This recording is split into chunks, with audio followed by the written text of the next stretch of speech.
día el Señor ha puesto en mi corazón el que podamos hablar acerca de un tema que he titulado Las grandes preguntas sin respuesta. Y está basado en el libro del Antiguo Testamento del profeta Habacuc. Probablemente ustedes están algo familiarizados con este libro. Básicamente no es un libro muy popular, pero sigue siendo revelación de Dios y sigue teniendo muchas cosas importantes que decirnos. Y mientras estudiaba el pasaje me di cuenta que muchas veces hay textos, hay versículos, hay pasajes de la Escritura que cobran vida propia, que uno los toma y los separa de su contexto y básicamente busca aprovecharlos. Sin embargo, cuando vemos en el libro del profeta Habacuc, nos encontramos con versículos que son muy familiares para nosotros, pero que nosotros no sabemos reconocer su origen. No los podemos ubicar en un contexto determinado. Por ejemplo, les invito ahora a abrir sus Biblias o encender sus Biblias. Enciendan sus Biblias, pero no las redes sociales ni tampoco el WhatsApp, solo la Biblia, ¿no? Por si acaso, porque noto ahí que están ahí, pero y en eso veo el scrolling y ya me doy cuenta, ¿no? O sea, pueden encender sus Biblias en el libro de Habacuc y vamos a revisar algunos versículos muy brevemente, solo para que veamos su procedencia, porque son muy conocidos.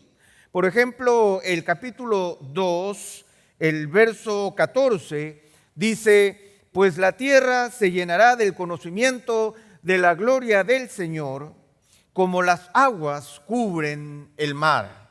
Y yo creo que los que tenemos un tiempo en el Evangelio, alguna vez hemos cantado este versículo, ¿verdad? Del conocimiento, la tierra se llenará del conocimiento de la gloria del Señor, como las aguas cubren el mar. O quizás uno de los pasajes más conocidos y que probablemente han sido de ánimo para nosotros en algún momento y en alguna prueba difícil, está en el capítulo 3, los versos 17 al 19. Aunque la higuera no eche brotes, ni haya fruto en las viñas, aunque falte el producto del olivo y los campos no produzcan alimento, aunque falten las ovejas del redil y no haya vacas en los establos, con todo yo me alegraré en el Señor, me regocijaré en el Dios de mi salvación. El Señor Dios es mi fortaleza, Él ha hecho mis pies como los de las ciervas y por las alturas me hace caminar. Ustedes conocían ese pasaje, ¿verdad? Es un pasaje que muchas veces lo compartimos y encontramos ánimo en el Señor a través de estas palabras. Sin embargo, muchas veces olvidamos el contexto, la razón que da origen a esas palabras y por eso perdemos mucho del valor de aquello que el Señor nos quiera enseñar a través de pasajes como esos. Y quizás el más conocido de todos está en el libro de Habacuc, en el capítulo 2, en el verso 4. En el capítulo 2, el verso 4 dice: así es el orgulloso, en él su alma no es recta, mas el justo por su fe vivirá. ¿Cierto? A veces nosotros consideramos estas como palabras originales del apóstol Pablo, porque el apóstol Pablo usa esta frase en muchas oportunidades y realmente es un fundamento de nuestra fe evangélica. Sin embargo, tienen su origen en el libro de Habacuc.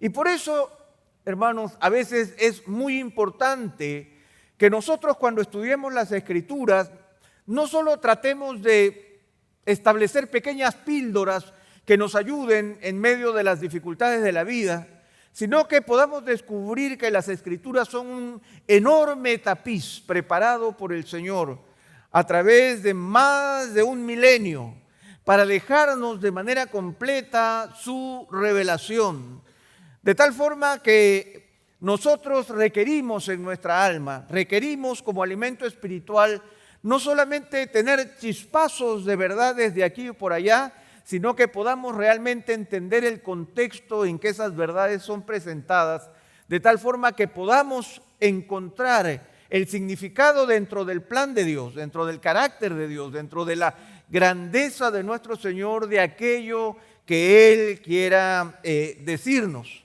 Porque justamente estos días que estábamos estudiando esta clase del instituto, aprendimos algo que forma parte de los principios de la comunicación. Hay algo que se llama conocimiento pasivo inefectivo. Un conocimiento pasivo inefectivo es un conocimiento que no hay forma realmente de poder conectarlo con la realidad. Es algo que yo sé, pero que sé tan poco de eso que no lo puedo conectar con la realidad. Es algo inefectivo. Déjenme darles un ejemplo. Por ejemplo, yo he visto tantas películas de pilotos de avión que creo que de alguna manera yo sé cómo por lo menos hacerlo despegar. Por lo menos. Ustedes seguramente también algo sabrán, porque, por ejemplo, yo siempre he visto en las películas donde aparece un piloto de avión que está sentado ahí en el puesto de comando y lo primero que hace es como que hay una palanca acá y jala. ¿No? ¿Han visto o no? Jala la palanca y el avión empieza a ir por la pista con bastante rapidez y él va, la jala y luego toma el timón. Sabe, me lo están contando. Uno lo estira el timón y el avión despega. ¿Verdad? Ahora la pregunta es, ¿yo podré ser capaz de pilotear un avión solo con ese conocimiento? Definitivamente no. Definitivamente no. No creo que ninguno de ustedes quiera compartir un vuelo conmigo porque lo aprendí viendo películas. Eso es conocimiento pasivo inefectivo. Es solamente tener chispazos de algo, pero que no me permiten realizarlo de manera eficaz. Muchas veces nosotros tenemos un conocimiento pasivo inefectivo de la Escritura porque desconocemos el contexto en el que el Señor está hablando y muchas veces sacamos de contexto lo que el Señor ha dicho y por lo tanto sus palabras pierden eficacia. Tal es el caso del profeta Habacuc y yo quisiera usar en esta tarde las palabras del profeta Habacuc justamente para que podamos aprender lo importante que es el hecho de poder tener el tapiz completo y la bendición de poder entender la historia en toda su majestad. En primer lugar, el profeta Habacuc vivió en el siglo VI antes de Cristo. El profeta Habacuc es contemporáneo del profeta Jeremías, un profeta más conocido. Sin embargo, los dos vivieron en el reino de Judá en un tiempo sumamente tumultuoso, en un tiempo de decadencia profunda, espiritual, política, religiosa, social, económica, un tiempo de una profunda crisis. Esa crisis es lo que Habacuc está testificando en su libro. Habacuc no fue escrito en un lugar de retiro, no fue escrito en un laboratorio, no fue escrito en un convento. Habacuc realmente representa al Señor hablándonos bajo una realidad específica.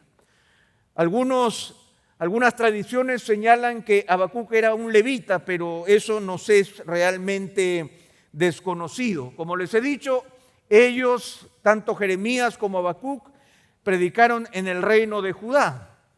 Ustedes saben que cuando Salomón fallece, el reino de Israel se divide en dos. Por un lado está el reino de Judá y por el otro lado está el reino de Israel. Bueno, en el tiempo en que Habacuc está anunciando su mensaje profético, el reino de Israel tenía más de 100 años desaparecido. 100 años que ya había ido al destierro y había desaparecido como nación. Eso había producido que los judíos pensaran que eso no les podía pasar a ellos porque en realidad ellos tenían el templo de Dios en Jerusalén y nadie tocaría el templo de Dios. Habían muchos profetas y sacerdotes que formaban parte de la élite religiosa de la época que venían anunciando a través de sueños y visiones que no habría poder que tuviera control sobre el reino de Judá que permanecería para siempre.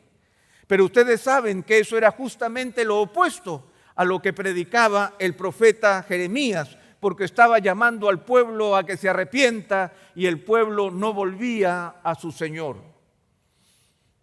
Durante ese tiempo, así como nosotros también en la actualidad somos influenciados por lo que pasa en la geopolítica mundial de diferentes maneras, en ese tiempo también el pequeño reino de Judá estaba en medio de dos poderosos imperios, el imperio asirio hacia arriba y el imperio egipcio hacia abajo. Lo interesante es que ambos imperios estaban menguando y por lo tanto eso suponía una aparente promesa de estabilidad.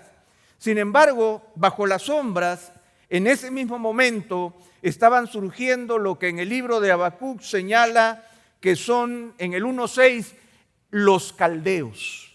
Los caldeos vendrían a ser el reino babilonio, el imperio babilonio, que como nosotros conocemos la historia, acabaría en unos años también con el reino de Judá conforme al juicio de Dios. No solamente están estas circunstancias que son sumamente importantes para comprender la naturaleza del libro y de esta profecía, sino que una de las grandes pérdidas que ocurren en este momento es la muerte del rey Josías. El rey Josías había gobernado por más de 30 años, había levantado una profunda reforma religiosa y una vuelta a la palabra de Dios. Sin embargo, las crisis geopolíticas del momento hicieron que en una oportunidad él se aliara con los asirios para pelear contra los egipcios y él murió dramáticamente en batalla, algo completamente inesperado que produjo una tremenda desestabilidad política en ese momento. Bueno, no es muy diferente a lo que vivimos en la actualidad, ¿no es cierto? Un atentado ayer que mueve el mundo, las fotos de los periódicos mundiales hablando de esto, dos guerras que hablan de la posibilidad de una tercera guerra mundial en algún momento, inestabilidad política, inestabilidad económica, inestabilidad social, inestabilidad espiritual. Ese es lo que está viviendo Habacuc.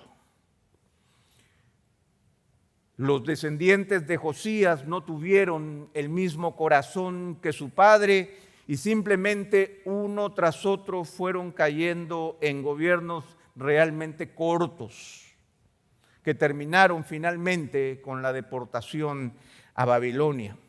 Entonces es en ese momento en que Habacuc aparece este libro.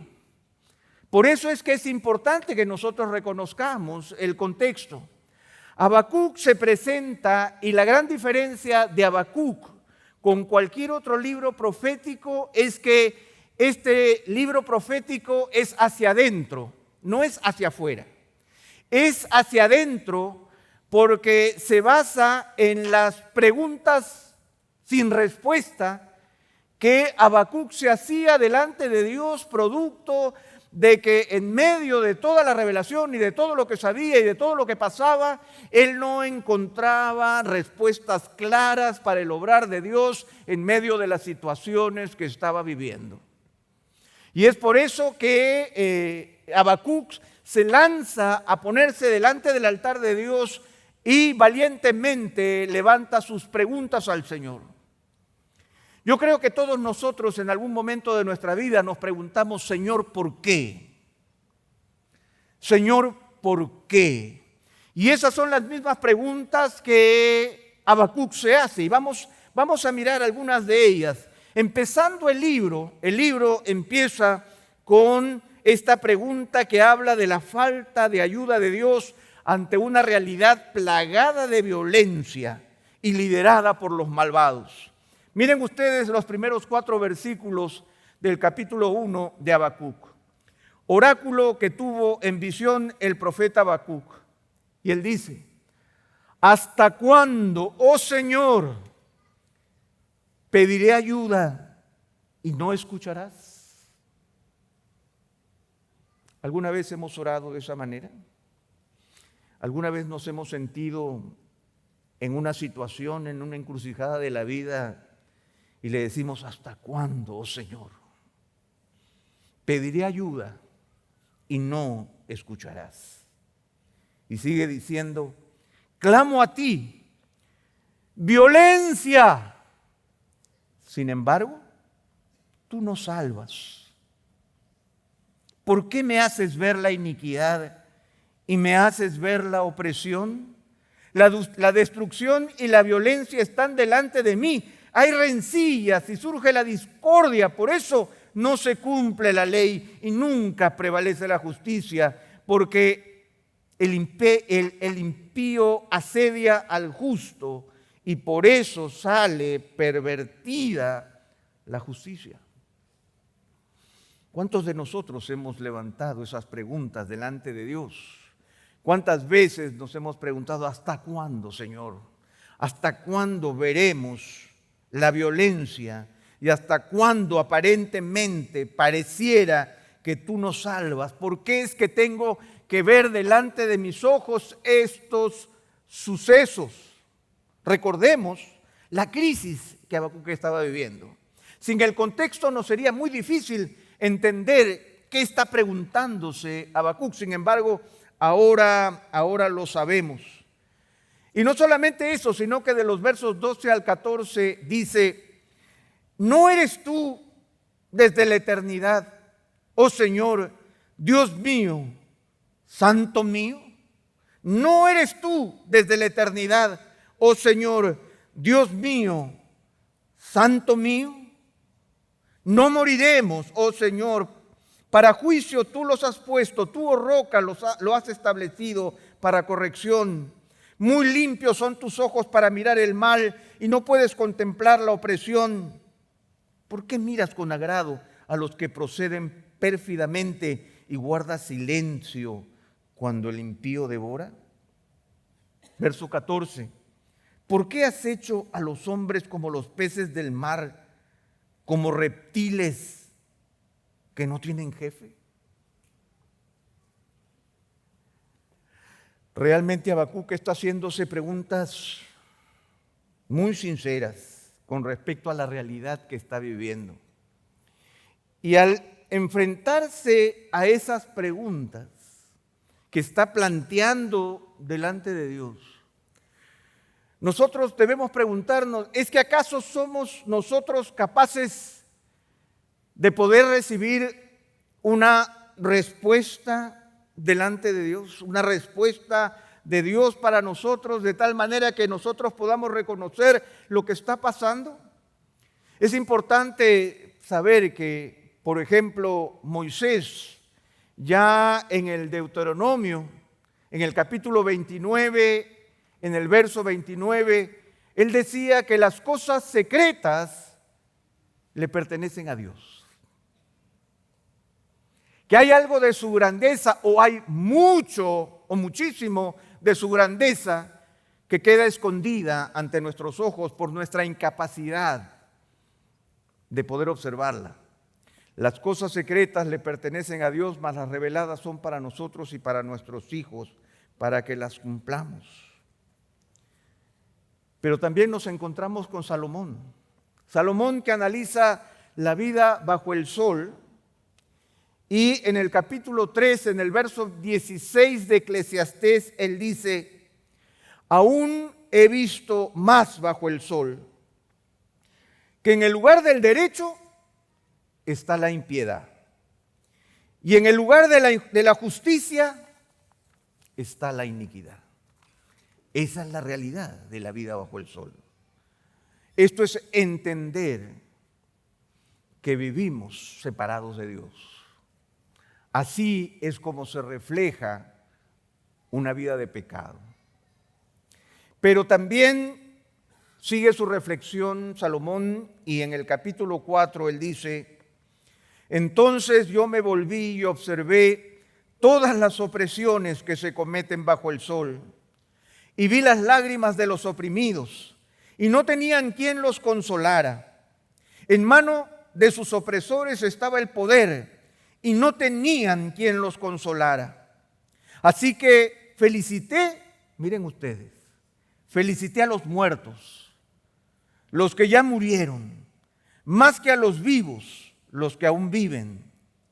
Pero mejor que ambos está el que nunca ha existido, que nunca ha visto las malas obras que se cometen bajo el sol. Definitivamente las Escrituras son un libro realista. Las Escrituras no intentan ocultar la realidad dramática y oscura en la que nosotros nos desenvolvemos.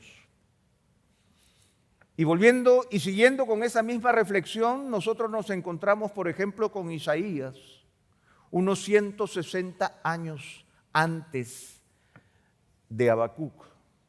En Isaías 55, nosotros vemos que Isaías reconocía que los caminos y los pensamientos de Dios son más altos que los nuestros.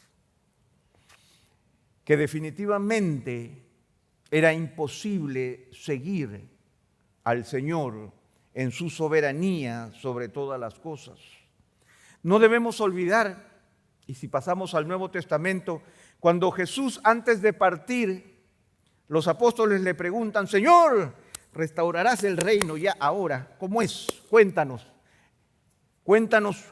cómo van a ser las cosas. Y Jesús les dijo ahí en Hechos 1:7 que no les tocaba a ellos conocer los tiempos y las épocas que el Padre ha fijado con su propia autoridad. Entonces, las preguntas siguen sin respuesta. Y el apóstol Pablo, él señala en 1 Corintios, el capítulo 2, el verso 9, él dice que cosas que ojo no vio, ni oído yo, ni han subido en corazón del hombre son las que Dios ha preparado para los que le aman. O sea, cosas que nunca viste, que nunca oíste y que nunca imaginaste son las cosas y las formas en que Dios obrará. Entonces, cuando nos encontramos con estas preguntas, la pregunta inmediata es: Señor, entonces, ¿cómo es que yo las voy a enfrentar? ¿Cómo es que yo voy a enfrentar aquello que yo veo y que quisiera resolver? Lo importante está en nuestra actitud, porque nosotros podríamos hacer muchas preguntas y nunca esperar las respuestas, o quizás ni siquiera hacernos las preguntas. Podríamos quizás hacer las preguntas, pero como una demostración de rebeldía o incredulidad ante un Dios al que cuestionamos en su carácter, en su honra y en su soberanía. O también podemos tener las preguntas, pero conformarnos al statu quo y a vivir siguiendo el flujo de este mundo y evitar todo aquello que nos perturbe. Aquí es donde Habacuc, en medio de sus preguntas, nos hace una demostración de cuál debe ser la actitud correcta ante estos cuestionamientos que nos hacemos delante de Dios. En el capítulo 2, en el primer versículo, él dice: estaré en mi puesto de guardia y sobre la fortaleza me pondré, velaré para ver lo que él me dice y qué he de responder cuando sea reprendido. Estaré en mi puesto de guardia y sobre la fortaleza me pondré. Habacuc está usando una ilustración militar de la época. Sobre las colinas y sobre los montes se establecían pequeños puestos de guardia que permitían observar el horizonte y ver si el enemigo se acerca o si había algún mensajero llegando con buenas o malas noticias. La actitud de Habacuc, miren ustedes, ya no fue ponerse en el puesto de guardia y sobre la fortaleza para revisar todos los días las noticias de CNN y compararlas con las de Fox. Hay que comparar, ¿verdad? No era seguir hurgando en la política o la economía o los movimientos caldeos o cómo iban los asirios o cómo estaban los egipcios y qué pasaba con Joacim y este reino desagradable que él estaba teniendo. Él se levanta en los montes, levanta a los montes, porque él está diciendo: velaré para ver lo que él me dice.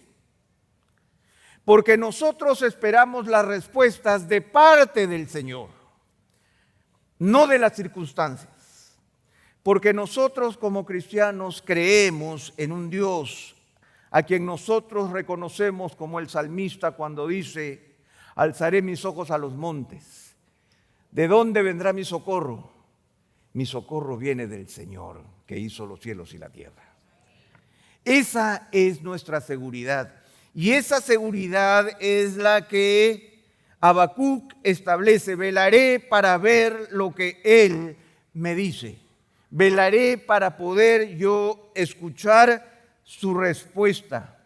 Me mantendré en mi puesto de guardia, sobre la fortaleza me pondré. Velaré para ver lo que él me dice. Esta actitud de espera, esta actitud de búsqueda, esta actitud de ir tras la revelación de Dios y poder encontrar la respuesta. Y la respuesta de Dios llega. Y la respuesta de Dios se establece. Dice el verso 2 del capítulo 2: entonces el Señor me respondió: escribe la visión y grábala en tablas, para que corra el que la lea, porque es aún visión para el tiempo señalado. Se apresura hacia el fin y no defraudará. Aunque tarde, espérala, porque ciertamente vendrá, no tardará. Y acá hay algo, hermanos, que es sumamente interesante para nosotros, en el hecho de que Habacuc espera una respuesta, pero el Señor no le concede una respuesta solo para Habacuc, sino que le dice: escribe la visión y grábala en tablas, para que corra el que la lea. El Señor espera que Él, que se va y se ha revelado a nosotros a través de la Escritura, nosotros podamos alimentarnos de esa visión que el Señor ya ha dejado establecida y que no es solamente para uno o para otro, sino que es para todos nosotros. Una revelación que Él ha dejado claramente establecida, porque Él dice: aunque es visión para el tiempo señalado. Se apresura hacia el fin y no defraudará. Aunque tarde, espérala. ¿Y cuál era la realidad de esa visión? ¿Qué era lo que Habacuc tenía que entender como respuesta a los dilemas que él estaba observando en medio de las naciones? En el capítulo 1, en el verso 5, dice: miren entre las naciones, observen, asómbrense, quédense atónitos, porque haré una obra en sus días que ustedes no la creerían si alguien se la contara. El Señor está revelando en su palabra que las obras que Él hace siempre serán sorpresivas, siempre serán más grandes de lo que nosotros esperamos, Siempre responderán a sus decretos soberanos y a la organización de su plan perfecto que está ordenado desde la eternidad hasta la eternidad. El Señor siempre nos sorprende. Y hoy hablaba el pastor Miguel cuando estaba hablándonos de estos grandes regalos de por su causa y nos hablaba del Dios que es el Dios creador de todas las constelaciones, de todas las galaxias, y que la Escritura nos dice que Jesucristo sostiene todas las cosas en la palma de su mano y las gobierna con la palabra de su poder.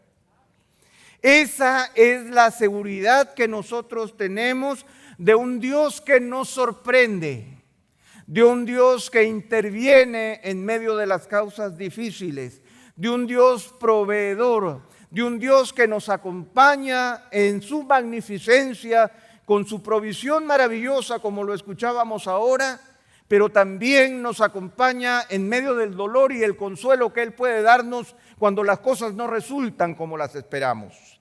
Es el mismo Dios poderoso quien nos sostiene bajo el amparo de sus alas. Y esa es la realidad que Habacuc está recibiendo de parte de Dios. Él está reconociendo y recibiendo de parte de Dios que el Señor obrará conforme a su misericordia. Y en el capítulo 2, a partir del verso 18, en el capítulo 2, a partir del verso 18, el Señor sigue respondiéndole, le dice: ¿de qué sirve el ídolo que su artífice ha esculpido, o la imagen fundida, maestra de mentiras, para que su hacedor confíe en su obra cuando hace ídolos mudos?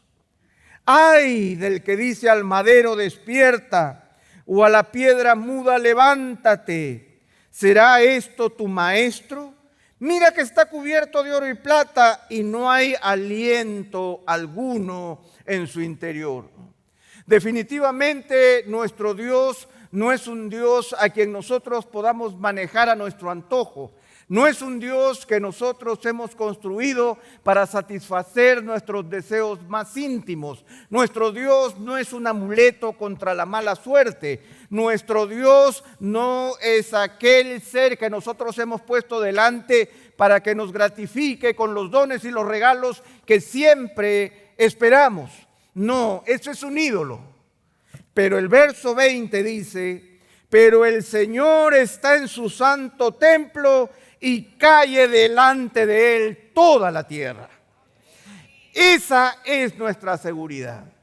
La seguridad que nosotros tenemos es que el Señor está en su santo templo, que el Señor está sentado en su trono y Él hace lo que le place, que nuestro Dios no es un ídolo mudo, no es un ídolo de oro ni de plata. Nuestro Dios no ha venido solamente para gratificarnos, sino para cumplir su plan eterno. Y ese plan eterno nos es invocado, que nos quedemos en silencio y que se calle delante de Él toda la tierra.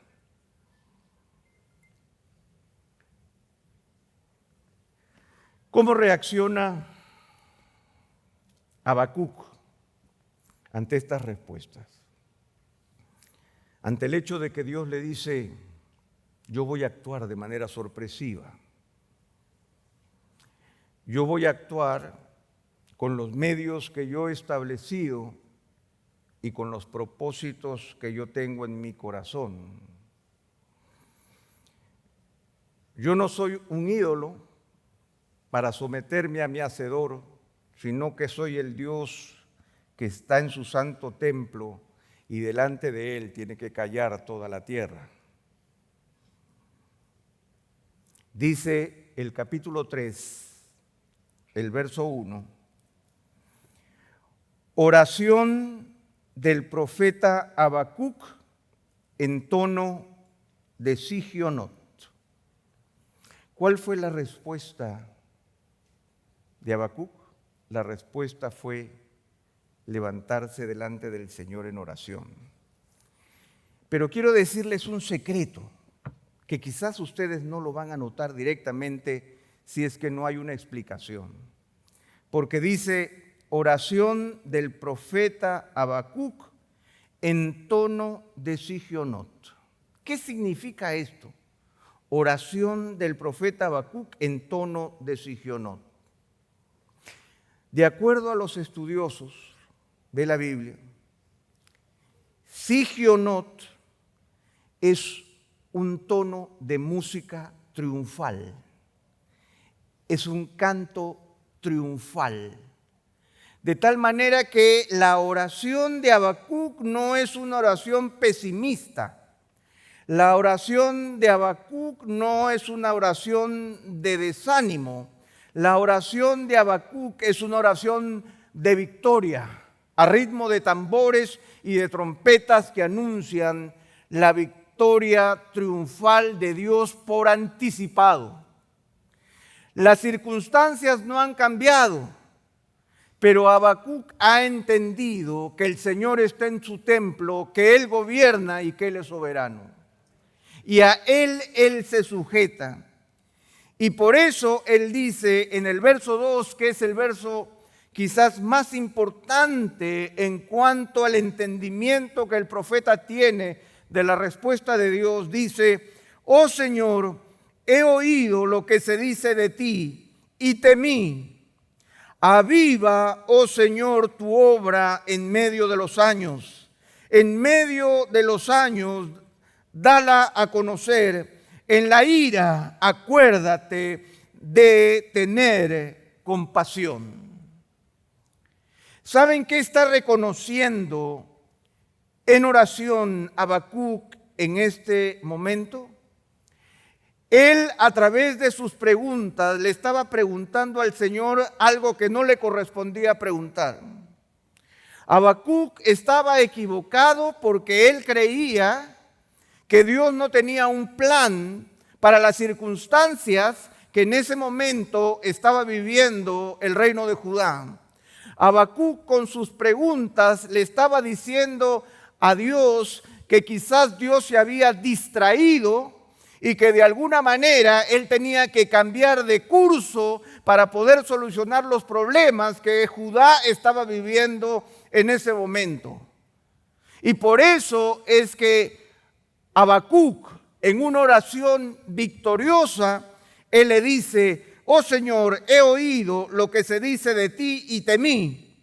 Aviva, oh Señor, tu obra en medio de los años. ¿Sabes lo que le está diciendo? No le está diciendo: Señor, espero un plan nuevo de ti conforme a los problemas que estamos viviendo. El Señor, lo que Habacuc le está diciendo es: Señor, danos un avivamiento que nos permita ver de nuevo el gran plan que tú tienes, que no ha cambiado y que también soluciona nuestros problemas. Permítenos ver que tu obra permanece intacta. Permítenos ver que no habrá babilonios, ni asirios, ni egipcios, ni reyes muertos, ni reyes puestos, que hará cambiar tu plan maravilloso, ese plan que todos nosotros tenemos que conocer. Aviva tu obra en medio de los años. En medio de los años, dadla a conocer. Hermanos, nosotros estamos llamados a no olvidar por ningún motivo y bajo ninguna circunstancia que el Evangelio sigue siendo la respuesta a todos nuestros dilemas. Que no hay ideología, que no hay presidente, que no hay rey puesto, ni rey depuesto, que no hay nada de lo que suceda en el universo. No hay redes sociales, ni inteligencia artificial, ni robots, ni Elon Musk, ni Tesla, ni nada que cambie el plan de Dios. Por lo tanto, nuestro llamado es que se avive la obra del Señor en nuestros corazones. Que volvamos a valorar la locura de la predicación y la cruz del Calvario. Que volvamos a reconocer que Jesucristo es la respuesta. Que volvamos a reconocer que estamos muertos en nuestros delitos y pecados. Que vivimos alrededor de un valle de huesos secos. y que la única solución la tiene Jesucristo, el pan de vida, el único que nos puede hacer resucitar de entre los muertos y el único que nos da la esperanza de que al día final nosotros estaremos con Él.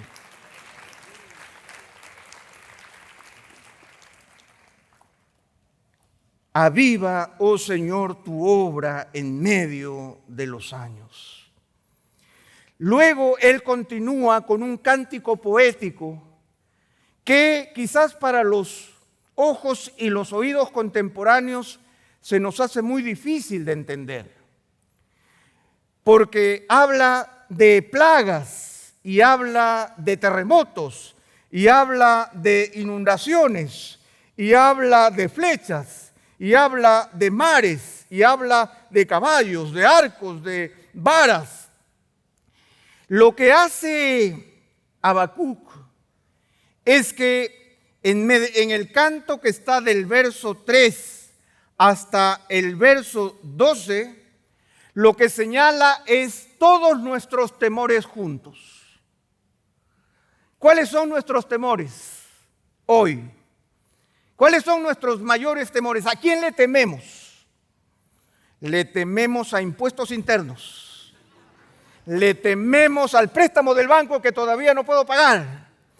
Le temo a ese presidente que vendrá.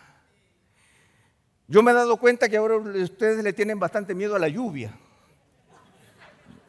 Más que antes. Le tenemos miedo a la lluvia, le tenemos miedo a la crisis económica, le tenemos miedo a tantas cosas. Y eso es lo que intenta reflejar Habacuc. Intenta reflejar su corazón porque sus preguntas eran sus propios temores. Sus preguntas eran preguntas porque él intentaba que la respuesta, la solución fuera él. Pero él le dice al Señor, y él desarrolla un cántico en donde contrasta y reconoce la victoria de Dios sobre todos sus temores. El Señor viene como una gran tormenta, la tierra tiembla, las colinas se hunden, el pueblo observa espantado, los ríos se salen, el mar es oscuro, caballos, carros, arcos que representan a ejércitos extranjeros vienen, varas, terremotos, diluvios, abismos, el sol y la luna se detienen, las flechas se disparan. Pero en el verso 13 dice, saliste para salvar a tu pueblo, para salvar a tu ungido. En medio de todos nuestros miedos puestos juntos. Imagínense ustedes, terremoto, huracán, lluvias, crisis económica, todo junto, o sea, todos los dramas de la humanidad en un apocalipsis continuo. Pero en medio de eso, Habacuc dice, saliste para salvar a tu pueblo. Y esa es nuestra realidad, hermanos. La realidad de que Cristo Jesús vino al mundo para salvar a los pecadores. De que el Señor vino y existe la promesa en la Escritura. Y el apóstol Pablo lo señala con absoluta claridad, de que nosotros estamos sentados en lugares celestiales con Cristo Jesús. De que el Señor nos garantiza de que nuestra vida está escondida con Cristo en Dios. Bajo la seguridad absoluta. Y el apóstol Pablo usa la misma ilustración de la oración de Habacuc en Romanos 8 cuando dice que ni la muerte, ni la vida, ni lo presente, ni lo porvenir, ni lo alto, ni lo profundo, ni ninguna cosa creada me podrá separar ¿de quién? Del amor de Dios que es en Cristo Jesús, Señor nuestro. De tal manera que Habacuc entiende que él descansa en la soberanía y en la sabiduría de un Dios que tiene control sobre todas las cosas, aunque yo no tenga control de ninguna. Nos señala que Dios está a cargo de todo.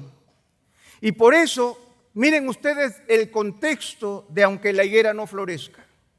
Dice el verso 16, oí y se estremecieron mis entrañas. A tu voz temblaron mis labios, entra podredumbre en mis huesos y tiemblo donde estoy. Pero miren lo que dice aquí.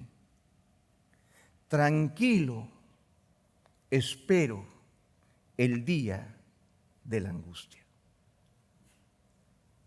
El día en que un pueblo se levantará para invadirnos. Tranquilo, espero el día de la angustia. ¿Por qué lo espera tranquilo? Porque el Señor está en control. Porque el Señor es soberano. Porque el Señor está en su trono y Él hace lo que le place.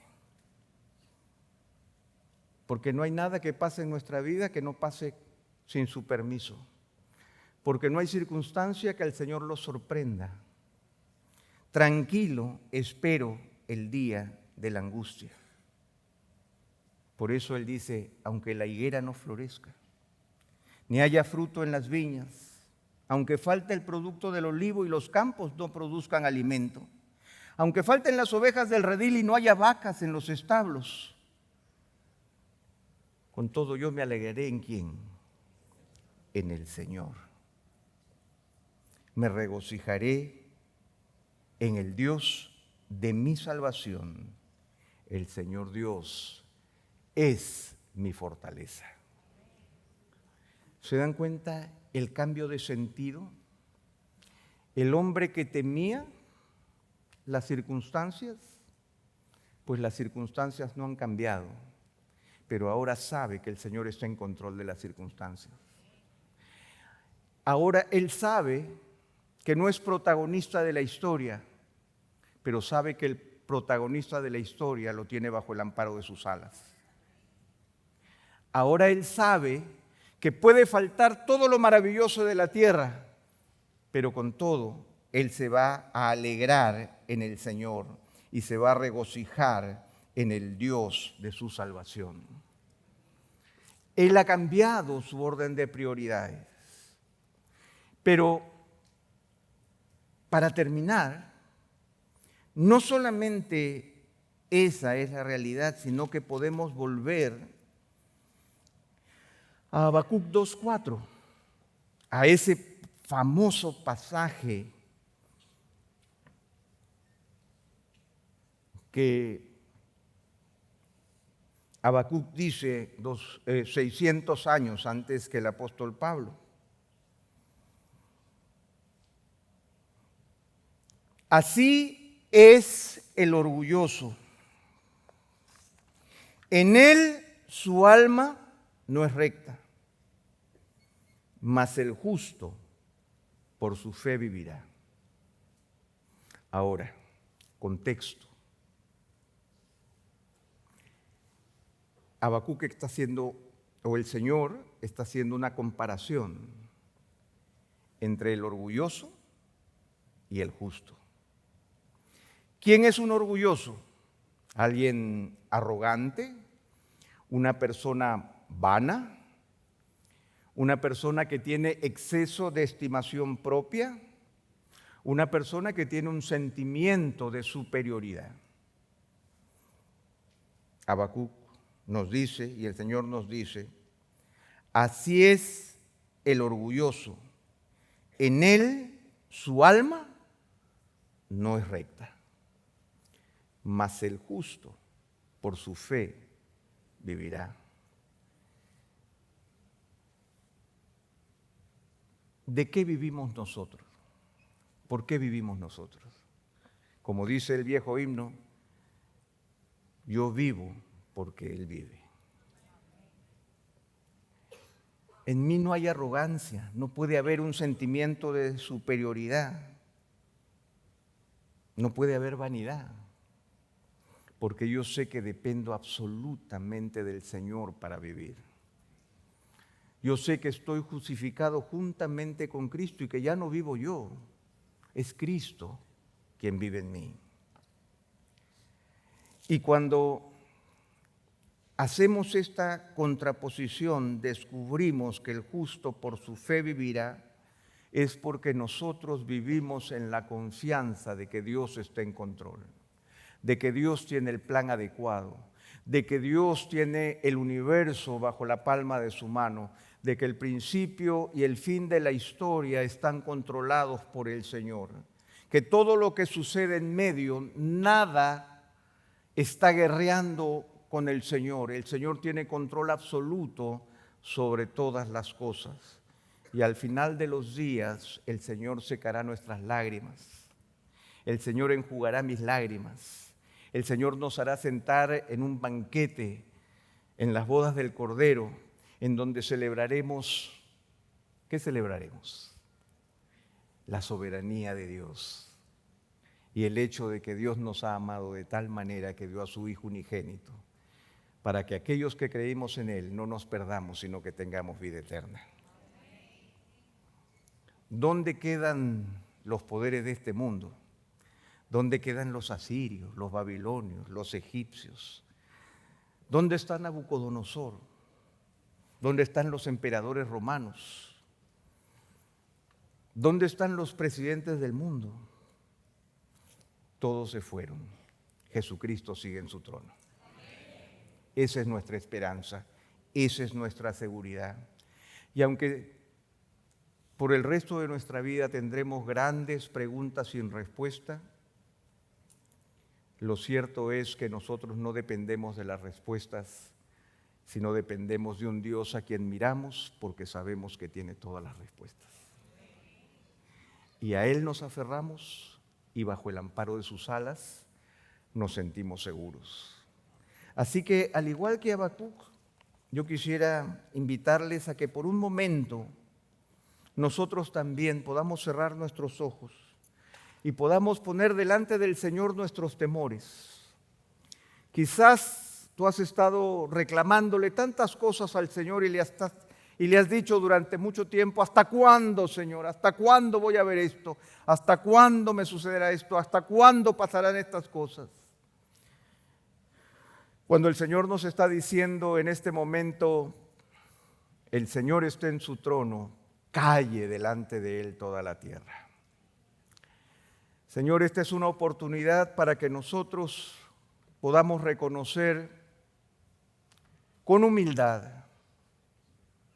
que hemos sido orgullosos y arrogantes, pensando que podemos tener soluciones para nuestras vidas, pensando, Señor, que te podíamos proponer un nuevo plan para los problemas de nuestra vida y para los problemas del mundo, cuando en realidad lo que te pedimos es que avives tu obra en medio de los años, que en medio de nuestra generación nosotros podamos volver a recordar que tú tienes el plan absolutamente claro, operativo, funcionando, que Cristo murió en la cruz del Calvario por nuestros pecados, que resucitó de entre los muertos y ahora está sentado a tu diestra, Señor, gobernando sobre todo. Ayúdanos, Señor, a tener esa visión celestial y que en medio, Señor, de los dilemas de la vida, en medio de los sufrimientos de la vida, en medio de las constantes divisiones, en medio de los poderes que se levantan, que nosotros podamos reconocer que tú has venido a salvar a tu pueblo y entre tu pueblo estamos nosotros. Gracias, Señor, porque podemos estar seguros bajo el amparo de tus alas. Gracias, Señor, porque podemos confiar en ti. Gracias, Señor, porque al final de cuentas nuestra vida está escondida con Cristo en tu presencia. Gracias, Señor, en el nombre de Jesús, nuestro Salvador. Amén. Gracias por acceder a este recurso. Espero que haya sido de gran bendición para tu vida. Te sugiero que te suscribas a este canal de forma que tú puedas recibir notificación la próxima vez que hayamos subido un nuevo recurso que pueda servirte de instrucción y bendición.